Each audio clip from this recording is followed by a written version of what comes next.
Next led, muntik ng ma-choke? Akala mo tapos na pero hindi pa pala. Opening game pa lang ng PVL All-Filipino Conference pero parang finals na agad ang intensity. Next led versus Farm Fresh, 5 set na bakbakan sa San Juan. Nanalo ang next led sa first set, pero biglang Farm Fresh ang umarangkada sa next 2 sets. Aggressive, fearless at walang takot kahit champions ang kaharap.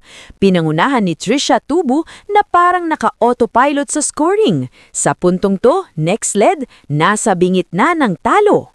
Set 4, nagising ang next led. Pumasok ang veterans, Brooke Van Sickle at Myla Pablo plus spark mula sa bench. Forced ang 5th set at doon na pumasok ang kaba. Final set, dikit hanggang dulo. Match point tapos long serve. Game over. Next led survives pero grabe ang hirap. Buong kwento, full breakdown at lahat ng detalye nasa YouTube channel ko. Link sa comments, kita-kits doon.